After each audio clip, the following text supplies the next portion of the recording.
दुनिया के सबसे श्रेष्ठ व्यक्ति हो, आपके बराबर किसी का भाग्य नहीं। आप कथा में आए, अपने पति से कहा मुझे कथा में जाना है, जमशेदपुर कथा चल रही है, कांचीबागा में कथा चल रही है, झारखंड में कथा चल रही है, यहाँ से 200 किलोमीटर दूर है, चले जाऊं क्या? पति चिल्ला कर दौड़े, चुप रहे, घर में रहे, कहीं नहीं जा सकती, पड़े रहे हैं पर कहीं नहीं जाना।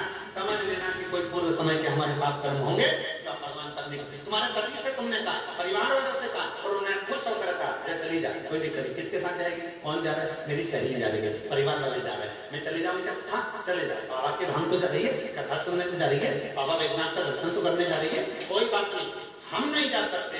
हमारे परिवार का एक व्यक्ति भी अगर कथा के पंडाल तक आ गया और उसके शरीर में यहाँ की रज, यहाँ की धूल, यहाँ की मिट्टी उसके शरीर से लगकर उसके कपड़े के साथ में उसके घर तक जाएगी तो ना जाने कितनों को तार देगी, वो पवित्र भूमि।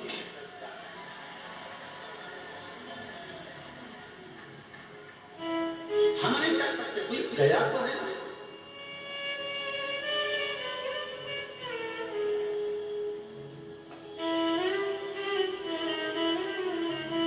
जब लोग सीहोर आते हैं कुबेरेश्वर धाम पर, और कुबेरेश्वर बाबा के धाम पर आते हैं और आने के बाद में लोग यहाँ से जाते हैं तो इतना प्रैक्टिकल करते हैं, इतना प्रैक्टिकल करते हैं। जैसे जैसे इनने एक पत्र में लिखा था, स्मृति वर्मा, रांची झारखंड वाली, जिनका मोबाइल नंबर, इन्होंने इस पत्र में लिखा कि हम सीहोर जिले में जाकर रुद्राक्ष को लेकर आए, हमारा विश्वास नहीं था, भरोसा नहीं था, पर हमने रुद्राक्ष वहां का जल लेकर आकर हमने उसको देना चालू करा, और विश्वास नहीं था क्या कैंसर भी समाप्त हो सकता है। और ऊपर उन्होंने लिख दिया 6 महीने बाद जब जांच कराई तो उसमें कैंसर पूरा समाप्त हो चुका था। ये शिव तत्व है। लोग सीहोर आते हैं, पहले प्रयास करते हैं, सीहोर जाना है, सीहोर जाना है, सीहोर जाना है, पर लगता है भीड़ बहुत होगी, बहुत भीड़ होगी। अब भीड़ तो संसार में आए हो तो रहना ही। भीड़ कब तक रहती है? जम के बोलो जरा, जम के बोलो। भीड़ कब तक रहती है? जब तक तुम जिंदा हो, ट्रैफिक में फंसे रहोगे, अर्थी पे लेट गए तो ट्रैफिक वाले भी रास्ता दे देते हैं, निकल जा।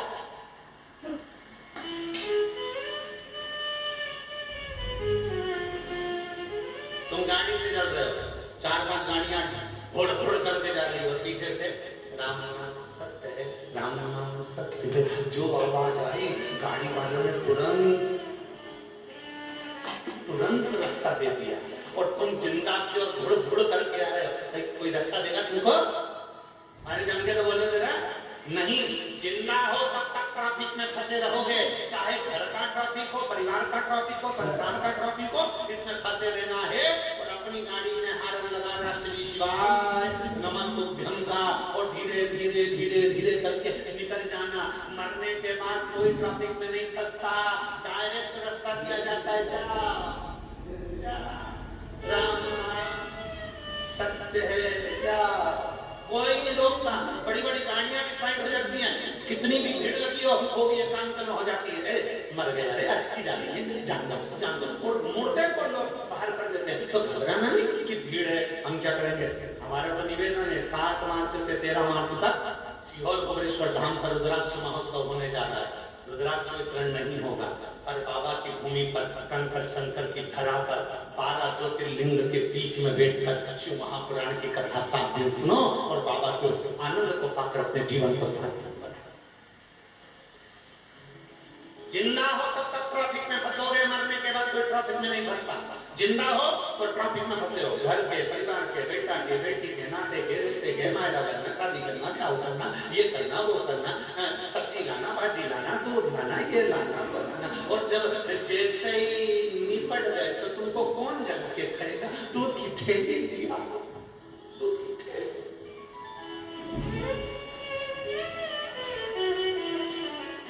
जो मर गया उसको उठाकर कहा जाता है आलू लिया।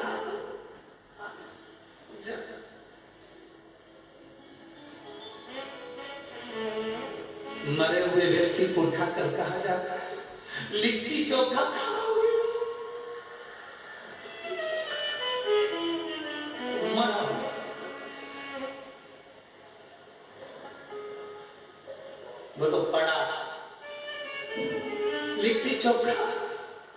नहीं उठे। और मरा हुआ भी कह रहा तू ही चल ले, हम तो चले खा लेती चोखा। ट्रॉफिक है, फंसे हो कोई दिक्कत नहीं। जब तक तुम ट्रॉफिक में फंसे हो तो ये मानते चलना कि तुम जिंदा हो। नहीं फंसो समझ लेना नहीं पाई फंसे हो जिंदा।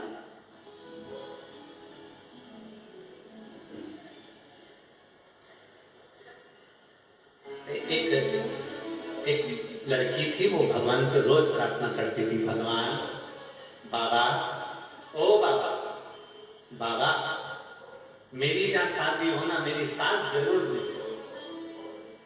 उससे कई लोगों ने पूछा कि तो लोग कहते हैं कि जहाँ शादी हो वहाँ सास नहीं मिले और तू कहती है सास मिले।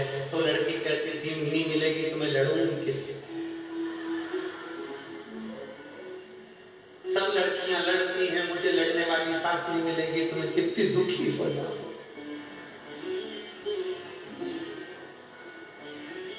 फिर मेरी निंदा कौन करेगा। मुझे एकांत में होटले पे बैठ के अपनी पड़ोसों से मेरे को कोसे करता हूं। इसलिए बोले ना मेरी जहां शादी हो मेरी सास जरूर। पर भगवान को तो उल्टा ही चलता है, जहां उसकी शादी हुई वहां सास ही नहीं गई। जो ज्यादा आस लगा के बैठता है ना, मैं बहुत सुंदर हूँ, इतना जोरदार लड़का मिलेगा मुझे जैसा सीए, इंजीनियर, डॉक्टर, ये वो, जो ज्यादा नाम लगा कर बैठते हैं उनको दारू कुत्ता मिलता। नाम तो लगाते ही नहीं, एक बेवड़ा कर और जो लड़का कहता है ना मुझे ये लड़की पसंद नहीं, मुझे ये लड़की पसंद नहीं, मुझे ये लड़की पसंद नहीं, मुझे ये लड़की पसंद नहीं, एक से बढ़कर एक रिश्तेदारों ने दिखाई। फिर आखिरी में खूब लड़ी मर्दानी वो फिर आखिरी में मिली और ऐसी मिली जगदम्बा कि सुबह से शाम तक ये आरती गा रही है, अम्बे तू है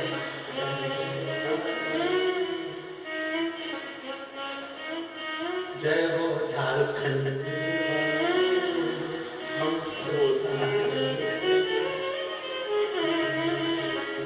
तेरे घर के बच्चों पे भीड़ पड़ गई है, ऑफिस जाना टिफिन बना दे ओ जगदम्बा हमारा।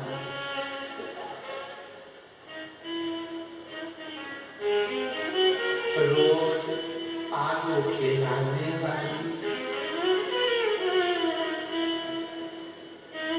कभी पालक पनीर नहीं बनाने वाली,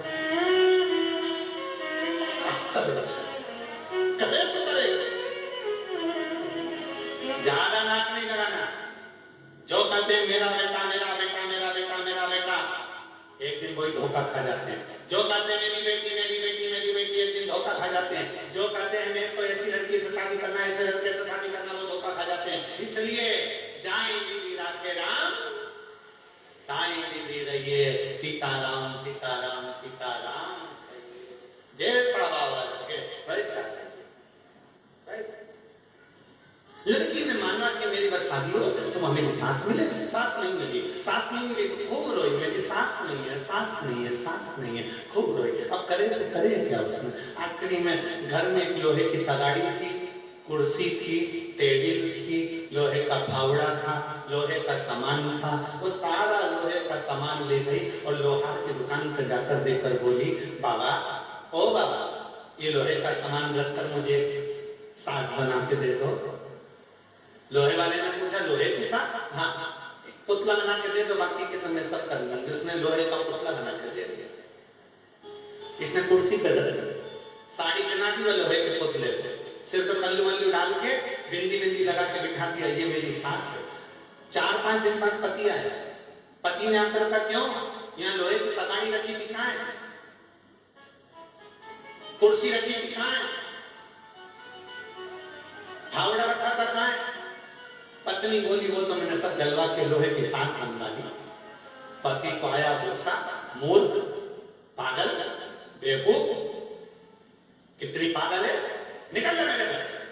और सास को भी फेंक दिया और धक्के मारकर इसको भी निकाल। रोती रोती बेचारी वो लड़की आधी रात को कहां जाती, उसको डर लगा कि मेरी सास लोहे की है, कोई चुरा के नहीं ले जाता। पीपल के पेड़ पे चढ़ गई सास को लेके।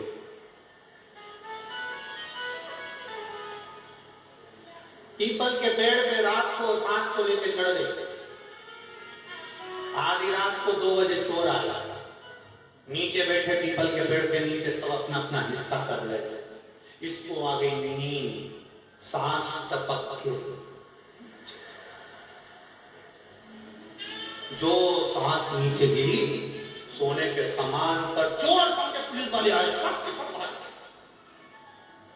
इसकी नींद खुली, मेरी सास जो नीचे उतरी तो देखा कितने सारे सोने पे मेरी सास बैठी। उसने पूरे कपड़े में सोना बांधा, सास को बाजू में लिया और घर पे पहुंच के आवाज लगाई, सुनो सुनो सुनो। पति ने दरवाजा खोला, फिरा नहीं तो इतने में पत्नी बोली, अंदर आने तो देखो मेरी सास ने कितना सोना दिया। जो अंदर गई तो सोना सोना देखकर पति ने तुरंत कहा, अंदर। अब जो अंदर लिया उसको 2 महीने में तो मकान, जमीन, गाड़ी, बंगला अब इसके यहाँ तो सब आ गया, पर जो पड़ोस में रहती थी उसकी नींद उड़ गई इसके चक्कर। पड़ोसन ने इसके पास चाय पीने के बहाने गई और पूछा, क्यों नहीं, तेरे यहाँ भी 2 महीने पहले तो कुछ भी नहीं था, तो इतना कैसे आ गया, इतना कैसे आ गया? उसने कहा, मेरी सास नहीं थी तो मैंने सारा लोहे का सामान गलवा के सास बनवा ली, टेबल पे रखी थी। पति को गुस्सा आया, उसने मुझे बाहर फेंक दिया, सास को भी फेंक दिया। पीपल के पेड़ पे चढ़ गई, रात को सास नीचे गिरी, सोने सोना मिल गया। पड़ोसन ने मन में सोचा, मेरी तो जिंदा बैठी।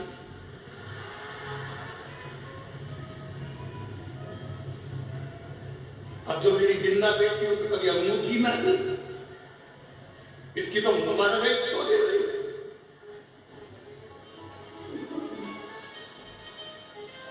अब ये भी अपने घर गए, अपने पति को बुलाया, सुनो इधर आओ।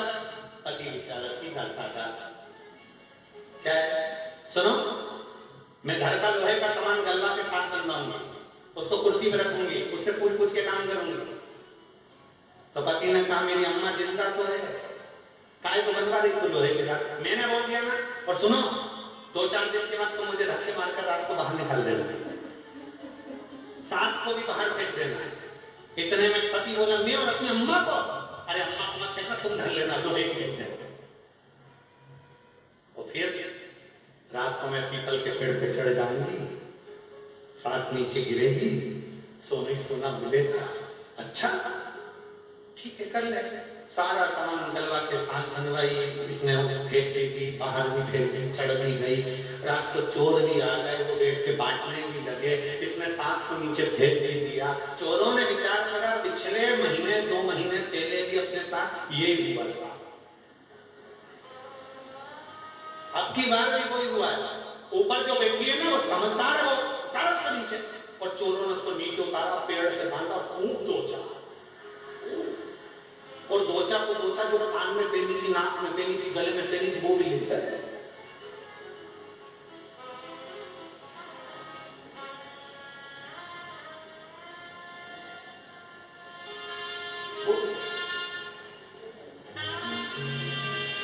देखा देखी में काम बिगड़ गया।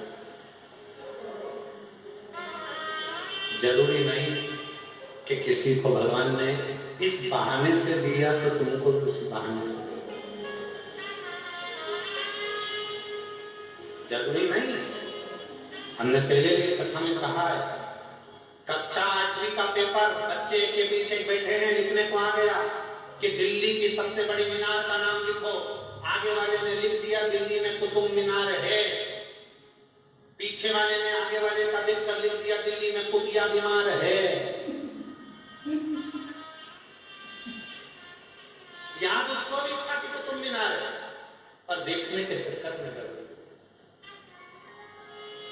बिना स्वार्थ के आप जितनी सेवा कर सकते हो उतनी करो, उतनी।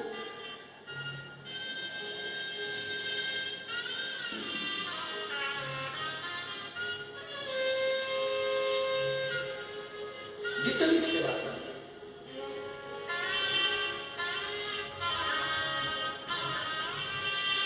बाबा के चरणों की दासी बनना, बाबा के चरणों की सेविका बनना, बाबा के चरणारविंद का स्मरण करना आधार है।